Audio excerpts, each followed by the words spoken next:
अर्जुन लगले बाई बाजे कि हमारी जैसन योद्धा के उबाना मात्र 8 मिनट में ये गाना के हम गौले हैं। मुश्किल से लगी तो 10 मिनट लगी। कृष्ण जी कहता ने कि का हो अर्जुन, तो अर्जुन कहता ने विमलेश भैया बजावे वाला लोग ना तो दिलावा एकदम धक धक करेगा। अर्जुन कहता ने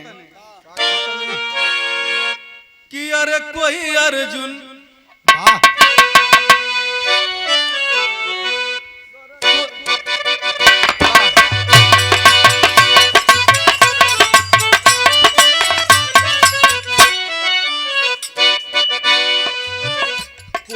अर्जुन कहाने वाला नहीं, कोई अर्जुन कहाने वाला नहीं, कोई अर्जुन कहाने वाला नहीं, कोई अर्जुन कहाने वाला नहीं, कोई अर्जुन कहाने वाला नहीं रे, कोई अर्जुन कहाने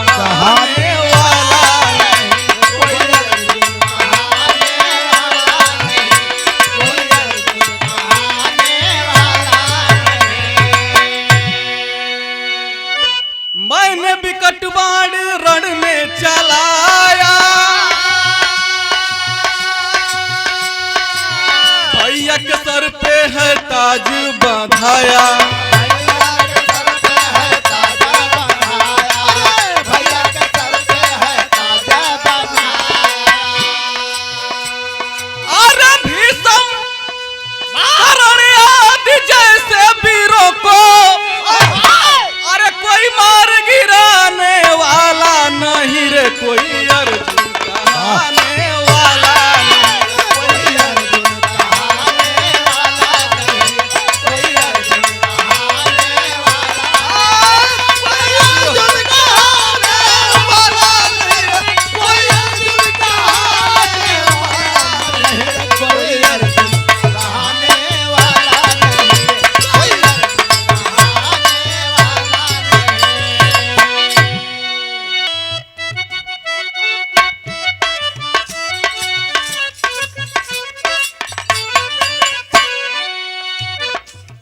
त्रेता में राम लड़ेगा सकंधर,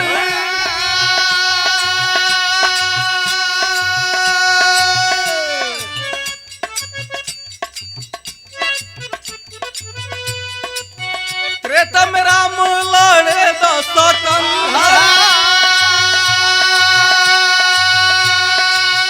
वीर अनेको लड़े भालू बंदर,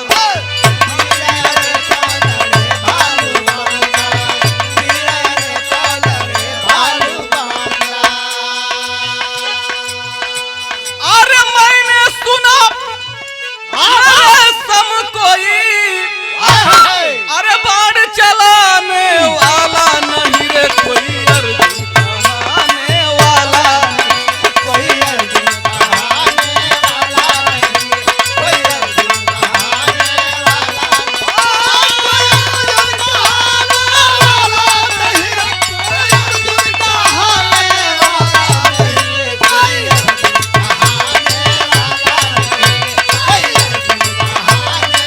वाला नहीं।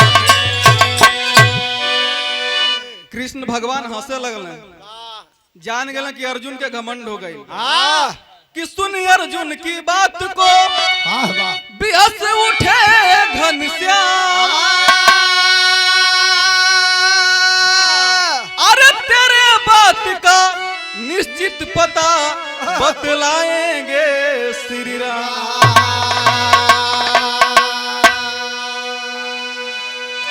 तो चौलरिया में तर्ज लगल रामदेव गुरु जी गाँव में कि अरबर उमर तुमर लचकनिया, बारी उमर कमर लचकनिया, जब खींचेलू निहुर के पनिया, जान मारो झुलनिया,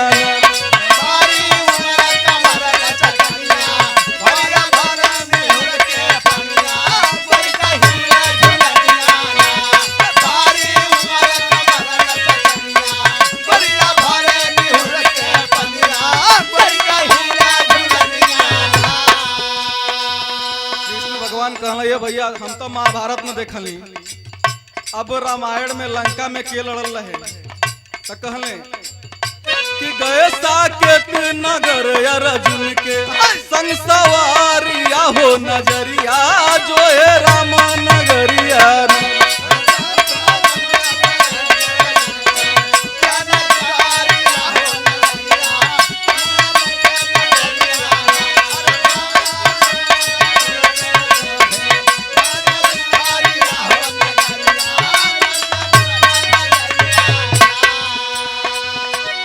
अपन रूप कृष्ण दे आई पूछे कुशल क्षेम रघुराई, जब लंका में भइल लड़ाई बोले रघुबर से सिर नाई।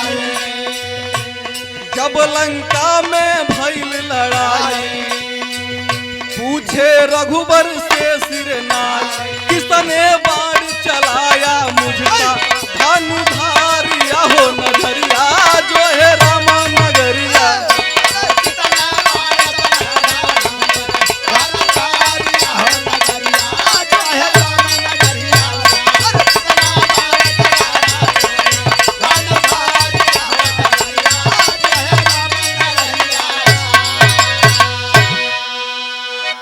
भगवान श्री राम जी कहना किए भैया अरे हम आपन लड़ लंका में तू महाभारत आपन लड़ला तई तो एक ही आदमी बताई हनुमान जी काहे कि वो के महाभारत में भी रहली और लंका में भी बड़ी मेहनत से लड़ल तो टेरी लगल कि अरे बचनिया बोले अर्जुन से हरि, ए भैया बचनिया बोले अर्जुन से हरि, जाके महावीर से पूछा कुल कहानियां। बचनिया बोले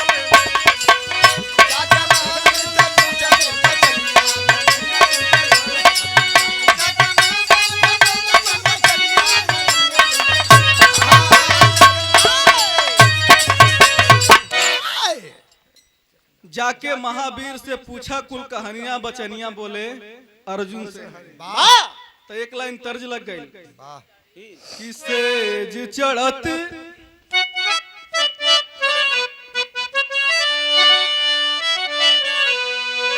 कि सेज चढ़त अरे डर लगे मोरी गोइया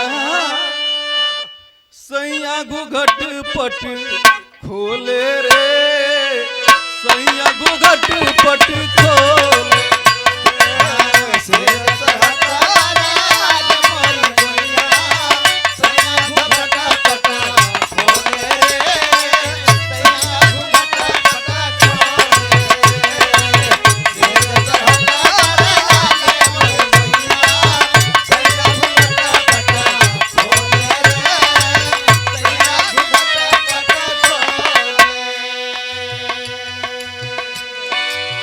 महावीर कुलबतिया बताई हैं, महावीर कुलबतिया बताई हैं तो उन्हीं से पूछा कहानियां हो, उन्हीं से पूछा कहानियां।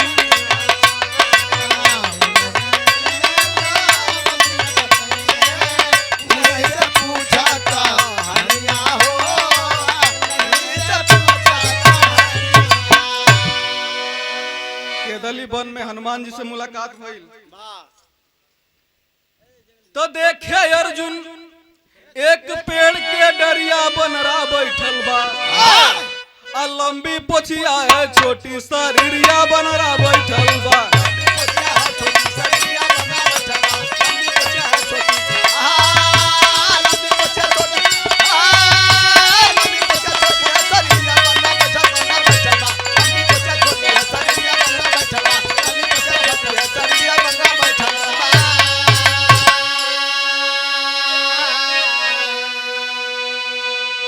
सोचे अर्जुन पोछ पकड़ के बंदर के दी पछाड़ी हो, तब पूछूंगा कहाँ छिपे हैं बजरंगी बलकारी हो।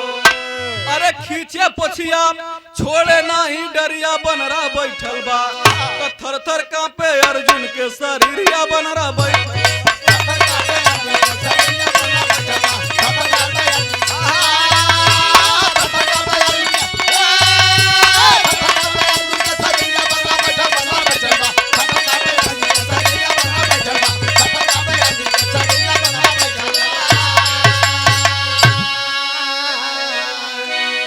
केदली वन में मुलाकात भइल।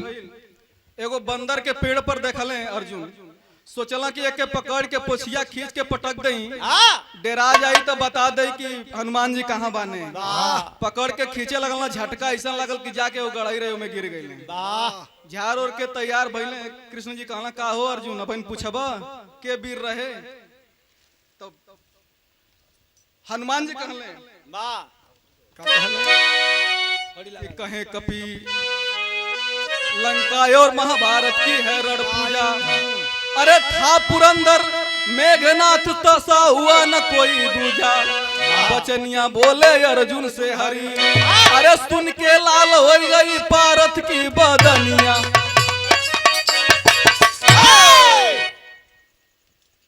हनुमान जी कहला कि जब लंका में लक्ष्मण के शक्ति बाण लगल रहे, भगवान श्री रामचंद्र जी लेके गोदिया में रोवत रहले।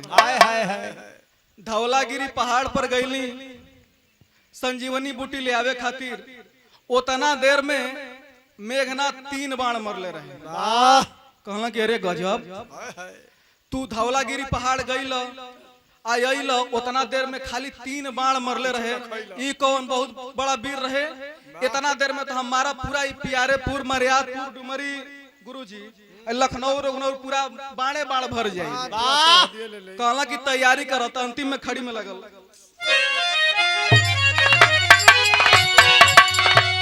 अरे धनुष पे बनवा ए भैया, धनुष पे बनवा, ताने अर्जुन बलवा नवा, धनुष पे बना।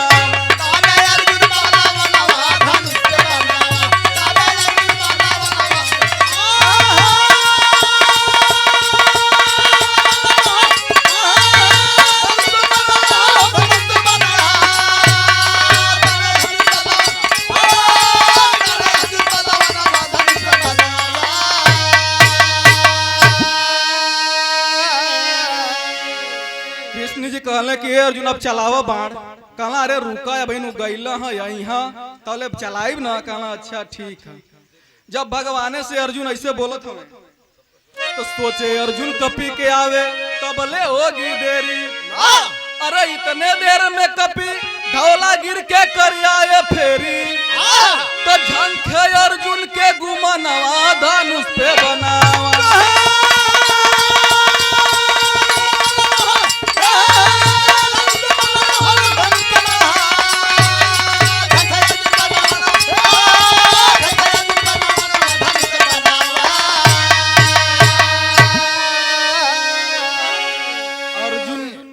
अभी तीर कमान संभारत हम, टाइट करत हम, तोले हनुमान जी धौलागिरी पहाड़ लेके उपस्थित हो गए। कहला का हो चलौला। कहला अभी तो हम तैयारी करत हैं। तो कहले कि इतने देर में मेघनाथ तब 3 बाण था मारा। अरे धनुष बाण रख कर अर्जुन लज्जित हुए करारा। तो टूटल दिल के रमनवा, धनुष पे बना।